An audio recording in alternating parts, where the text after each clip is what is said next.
The Green Hornet.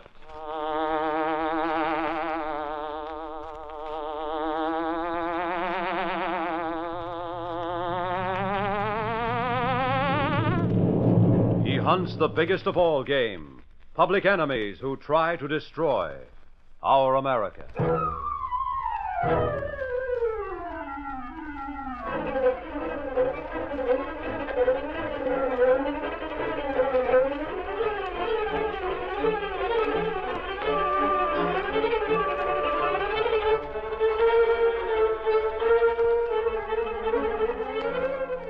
With his faithful Filipino valet Cato, Britt Reed, daring young publisher, matches wits with racketeers and saboteurs, risking his life that criminals and enemy spies will feel the weight of the law by the sting of the Green Hornet.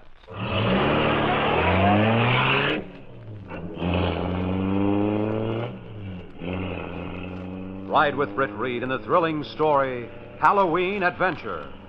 The Green Hornet strikes again.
It was the afternoon of Halloween.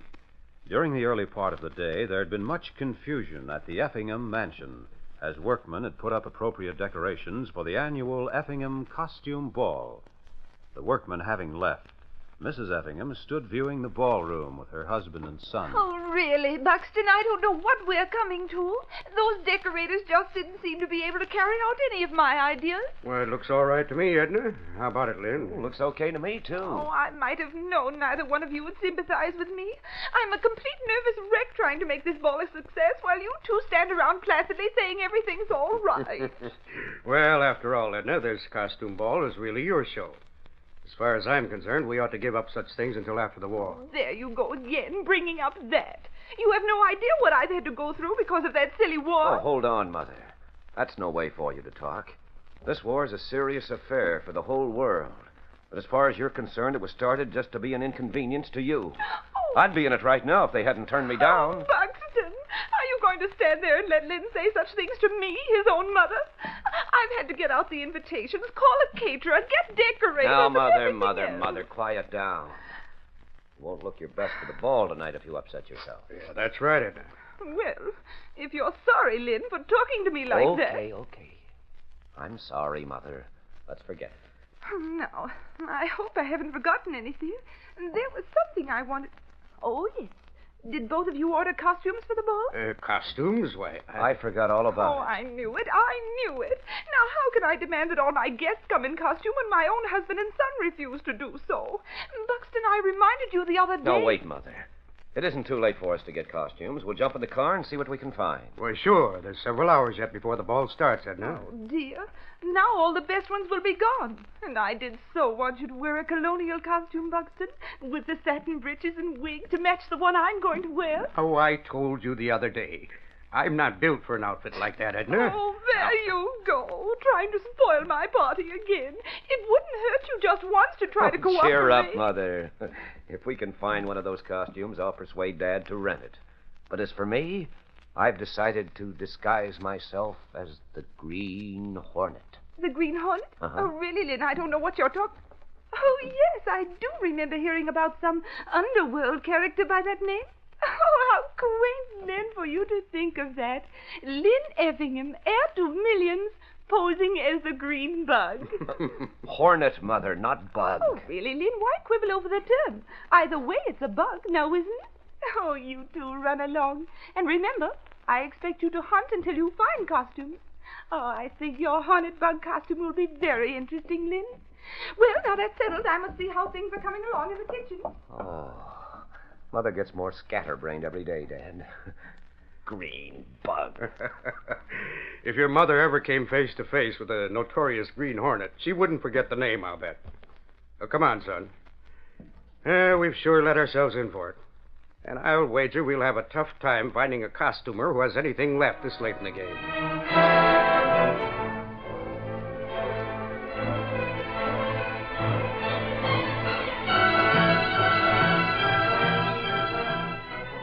After obtaining a list of costumers, Buxton Effingham and his son set out in search for the particular costumes they wanted.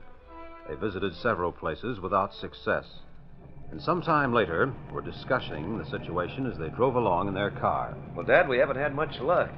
There's only one place left that we haven't tried. Well, where's that, Lynn? Well, it's a place down on Water Street called the Burlesque Theatrical Costumer. That's how. We might as well go on home. Oh, no, come on, Dad. Be a sport.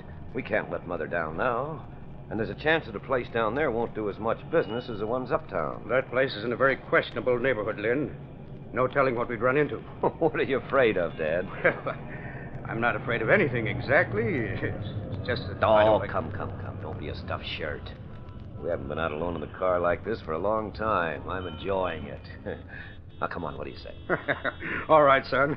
I guess I can stand it if you can. But it's a good thing we didn't bring the chauffeur along. He'd have a fit if we told him to drive to the Burlesque Theatrical Costumers on Water Street. That's right. Well, step on it. Let's get it over with.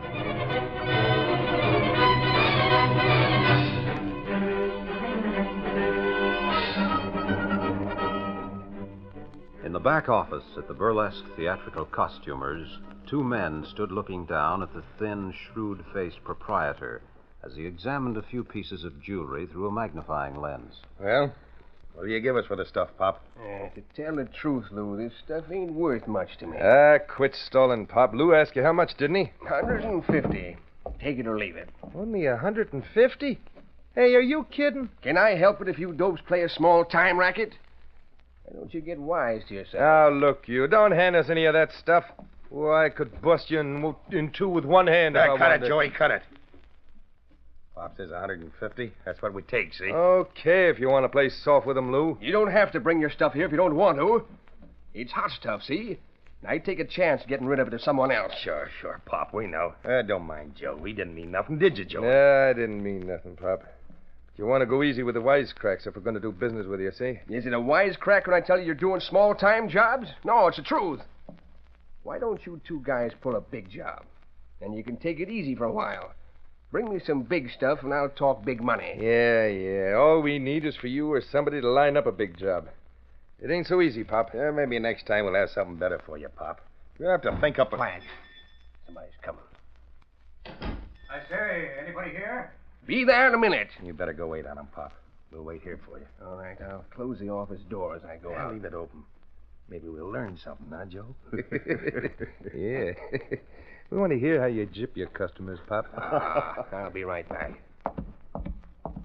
Well, what can I do for you? We're trying to rent two certain types of costumes. Well, if I got 'em, you can rent 'em. Paid in advance. You needn't be worried about your money, my good fellow. I'm Buxton Effingham. This is my son, Lynn. Look, it don't matter to me what your name... Oh, Buxton Effingham, did you say? The guy who lives on Parkway Avenue? Well, yes, of course. Sure, You see, we were... Sure, Mr. Effingham. I got lots of costumes. Most anything you want. Good. We want a colonial gentleman's outfit for myself, and my son would like a Green Hornet disguise. Can you supply them? Well, now, I think maybe I can. Colonial and a Hornet costume, eh? Right. Yeah. If you can fix us up, I'll pay you double. Just make the proper alterations and send it before 7:30 to my home. Oh, but, Dad, it's almost 7:30 now. Great Scott, I didn't realize the time. If you want to wait, I can Oh, look nonsense. in the... We can't I'm wait. sure We've got to get back. Now, hold on, Dad. Why can't we wait?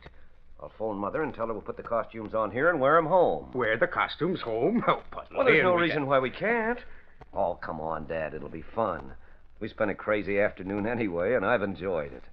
Moreover, if we go to the in costumes, no one will know who we are but Mother. Now, come on. What do you say? Well, all right, son. Phone your mother and tell her we'll be along in a little while. All dressed for the ball. There's a phone on that little table there. Good. I'll use it if you don't mind.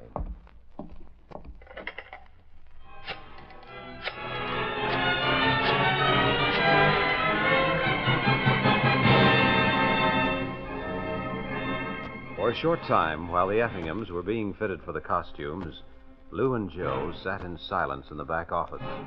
Finally, Lou leaned forward and spoke in guarded tones. Hey, Joe, I got an idea. Yeah, what is it, Lou?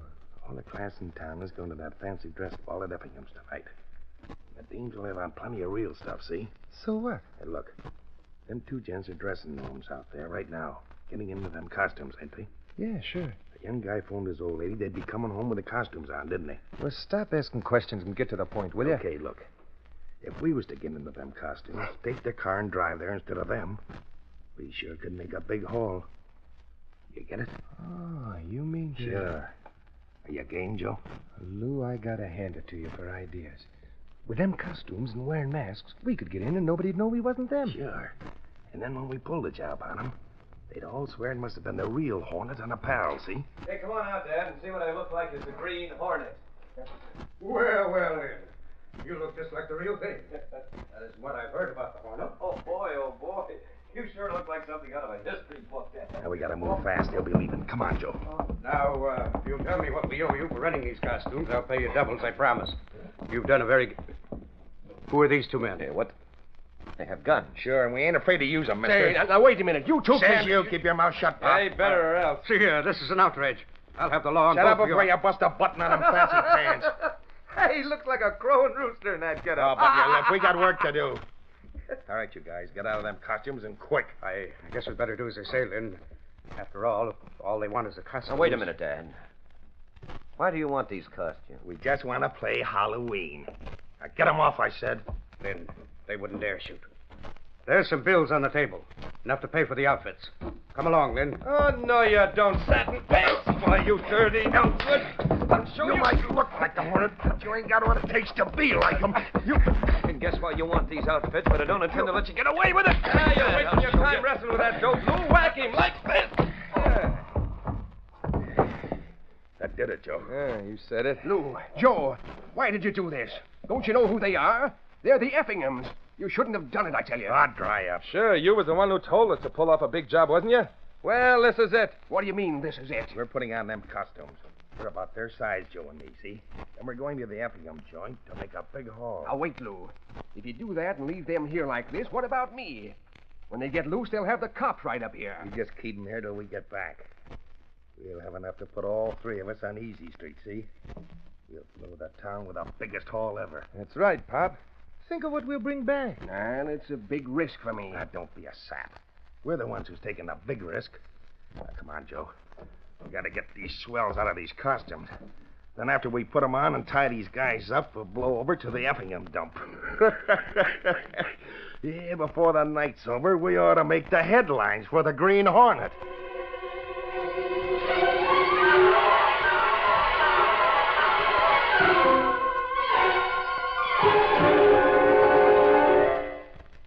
We'll continue our Green Hornet adventure in just a moment.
Now, back to our story. The two crooks, Lou and Joe, bound and gagged Lynn Effingham and his father after removing the costumes and replacing their regular clothes. Then they proceeded to don the disguises in order to put over their scheme at the Effingham ball. Meanwhile, Britt Reed, young playboy and publisher of the Daily Sentinel, arrived at the Effingham home wearing a black domino and mask. After making his identity known to his hostess, he stood for a few moments talking to her. Well, quite a merry crowd you have here tonight, Edna. Well, after all, Britt, it is Halloween, you know. I want everybody to have plenty of fun at my party. I'm sure they will. Say, where's Buxton? Mixing in with the crowd? Buxton, I don't think I know it. Oh, of course, you mean my husband, Buxton. Yes, of course. Oh, how silly of me. I should remember the name of my own husband, shouldn't I? After 25 or more years of married life, I should think so, Edna. Oh, Britt Reed, where do you get such a memory to recall a thing like that? Now, you forget Lynn's a big boy now. Oh, yes, Lynn. He makes me feel so old. By the way, I wonder where Buxton is. Well, that's what I asked you a moment ago. Oh, so you did. You see, Buxton and Lynn were going to dress as the costumers and come in with the guests so no one will know them. Of course, I'll know who they are, but no one else will. Well, I can see they're out to have fun tonight. Oh, aren't we all? Oh, I'm dying to see Buxton in his colonial outfit and Lynn in his disguise as some sort of bug or other. Oh, excuse me, Britt. I'm sure that must be they coming in now. A Green Hornet disguise. Well, that must be Lynn. I guess there's no harm in it. Disguised as some sort of a bug or other, Edna said. I might have known. Drat that thing. Sure, and I should have known better than to be talked into this. Well, Axford, what are you supposed to be? Huh? Is that you, Reed? Sure, I never would have known you in that black clown suit. I wore this because I could put it on over my business suit. But what are you doing here? And why the sheet? Reed, I got talked into it, that I did. Just as I was about to leave the office, Gunnigan comes up to me. Axford, says he, the society reporters took sick, and we want somebody to cover the Effingham ball, says he. So what, says I. So you got to go, says he. I see. Then he says I got to wear a disguise to get into the place. And being so late, he sends Casey out to get a sheet. This here, being it. And wrapping it around me and sticking pins in here and there. And then they give me a mask and tell me I'm supposed to be Banquet's ghost. So that's what I am. Banquo's ghost, eh? Quite a hefty-looking ghost, Axford. Sure. And I'm always tripping over the dratted thing and being stuck with pins here and there every now and then. That I am. The next time Gunnigan tries to talk me into... Reed, look. The Green Hornet. Well, that's not the real Hornet, Axford. That's young Lynn Effingham. Lynn Effingham, eh?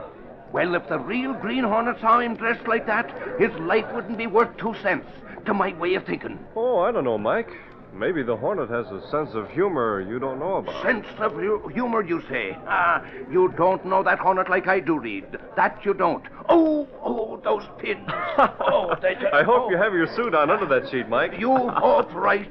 That you do. Me suit is one thing that Gunnigan can't talk me out of. Well, I'll be seeing you, Reed. I'm going to find a deserted corner where I can pull out some of these pins before I'm punctured all over. Oh! Well, Britt, Buxton and Lynn are here at last.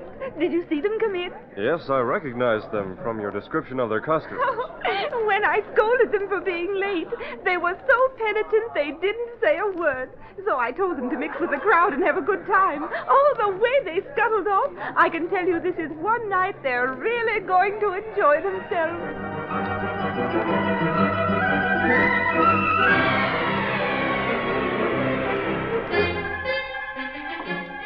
A short time later, Axford stood behind a palm in the conservatory, rearranging the pins in his improvised costume.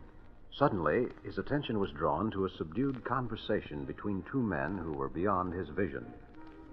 The old lady gives me the jitters. We got to do our stuff and take it on the lam. Don't worry about the old lady. She's a screwball. Imagine her bawling us out for being late. Yeah. Hey, when do we pull our stunt? Have you decided? The old dame said something about a grand march just before the suckers take off their masks. That'll get 'em all together in the ballroom, see? Oh, I get it. Then it'll be our party. Yeah. And won't they be surprised? Especially the old lady. Now, who are them two? Just take a peek before they get away. Glory be to young Lynn Effingham and some other guy. And him talking that way about his mother, he was. Sure, and wait till I tell Reed about that.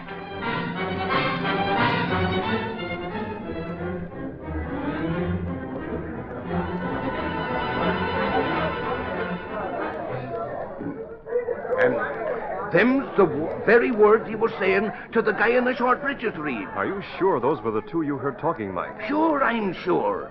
The guy in the wig and the guy dressed like the Hornet. Well, Reed, I guess I'll mosey around a bit more. I'll see you later. It isn't like Buxton and Lynn to talk that way about Edna. Nor are they the type to pull off any stunts. I'd like to talk to both of them. They don't seem to be around right now. Maybe I'd better get to a phone. It's best to be on the safe side. It would be embarrassing to call the police without confirming my suspicions. I'll phone Cato.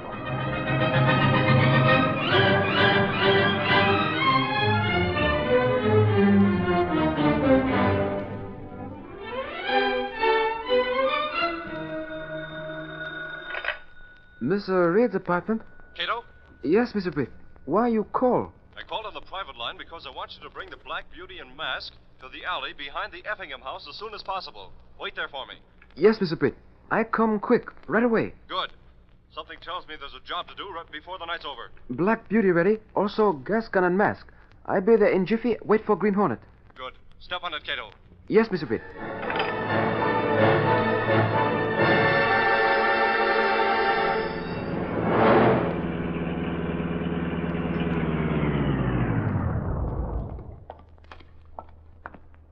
That you, Mr. Britt? Yes, Cato. You changed from domino costume to Green Hornet disguise now? I'll wear the Hornet disguise under this domino, Cato. And that way I can go back and mingle with the crowd without notice. Yet if anything starts, I'll be ready to take a hand as the Hornet. There's a plain black mask in the glove compartment. Put it on, turn your coat inside out, and come inside. It'll pass for a costume. We hunt for crooks, maybe? When the right time comes, they'll show up.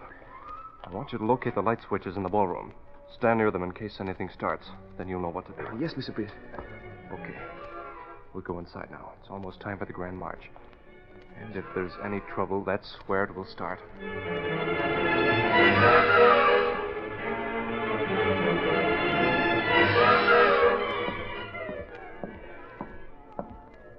Sure, I've got to get some fresh air. That I do.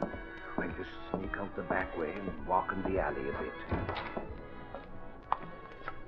Oops. Oh, holy crow.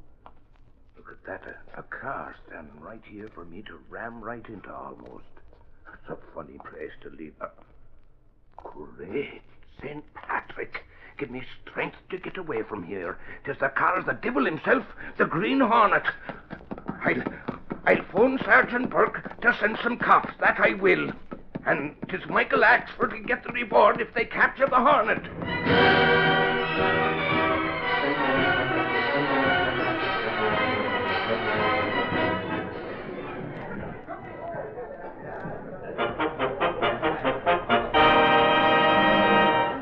And now, dear friends, we'll have the Grand March. After selecting the best costume, everyone will remove his mask. Now, if the orchestra... Hold everything. Line up against that wall, everybody. What's the real Green Hornet? Well, that gun looks real I enough. think my husband wants to say something. Lynn, put down that silly-looking weapon. You and your father are holding up the Grand March. Pipe down, you. Really, Lynn, you may look like an underworld character, but you don't have to talk like one. Everybody's staring at you. Listen, lady, we mean business, see? Now button your lip. Mercy, you're not my husband. really, it's all so silly here. Coming here as though you were Bugston. She's nutty, Lou. I'm sure you aren't Lynn. I'm afraid I should have to ask you to leave. Otherwise, I'll call my husband and have him forcibly take you both out. Lady, this is a hold-up. Get it? A hold-up. Now, shut up. Oh! Now line up over there like I said. Come on, you two, lady. Get over there with the rest. Oh, you can't be serious. This must be a prank of some kind. Get over there quick, or... Hold it, Muggs! I'll take over now. Another one of those bug men. Oh, this is all so confusing. Green Hornet. Get him, Joe. He's spoiling our game. This'll settle him. No, you don't. I'll take that gun. Oh, yeah, I'll help you, Joe. We'll save the lights. Hey, I'm getting out of here before the... You not go. You stay. Hey, let her. Hornet the cops. We both got to take it on the lam. Take this rat. No. Gas. Police come. Let's go in quick.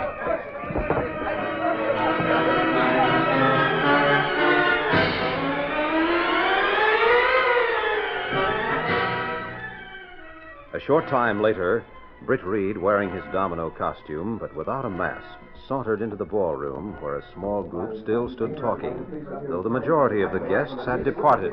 Here comes Reed. Thank goodness he's safe. Of course I'm safe, Axford. Though I must say the police got here just in time to save all of us from an unpleasant experience. That we did, Mr. Reed. No telling what that bunch of crooks would have done. What I want to know is, where's Buxton and Lynn Effingham? Oh, really, Britt, I'm too upset to know where anybody is. Much less care now. I don't... Oh, dear. You were asking about Buxton and Lynn, weren't you? Yes, of course. Oh, I guess you mean for husband and son, Mr. Reed. That's right, Sergeant. The two crooks we found in here, well, they confessed to having attacked Mr. Effingham and his son and tying them up in a costume and place in Water Street. Cassidy called just a few minutes ago to say they were all right and on their way home. Well, it's really about time they came home. Such a time for them to go get tied up and all that sort of thing when I'm giving a ball. And then to go have Lynn dressing up as that green bug. But hold on now, Mrs. Effingham, hold on. 'Twasn't your son who was wearing that Green Hornet costume. 'Twas one of them crooks that it was. Oh, well, then it couldn't have been my son, then, could it? No, ma'am, of course not. What? Come on, easy, Mike. Mrs. Effingham's upset, you know. Upset? That she is. Upset, you call it. Sure, and I'm biting me tongue that I am, and for a mighty good reason. Mercy, what a silly thing to do. Tell me, my good man, do you always bite your tongue? Oh, indeed not, me good woman. But when visits of the Green Hornet are mixed up with talking to people who don't know what they're saying, now I know what you mean. Well, my dear man, we'll excuse you this time since it's Halloween. But mixing your drinks always makes one see pink elephants and green bugs and things like that. Oh, what's the use? What? So that's why Axford was talking about seeing two hornets when all we found was one, and a fake one at that. Axford, how could you?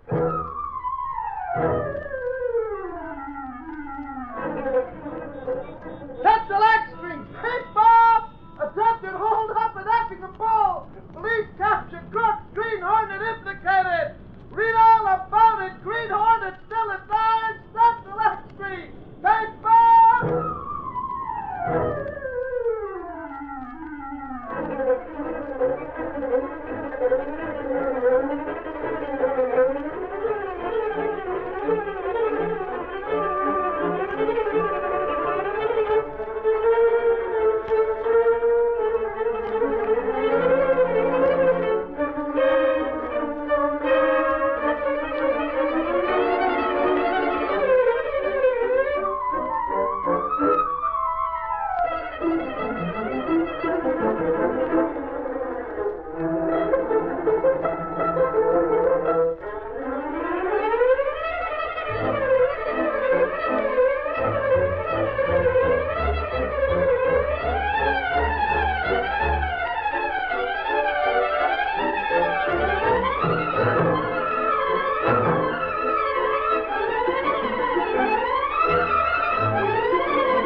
These copyrighted dramas originate in the studios of WXYZ Detroit.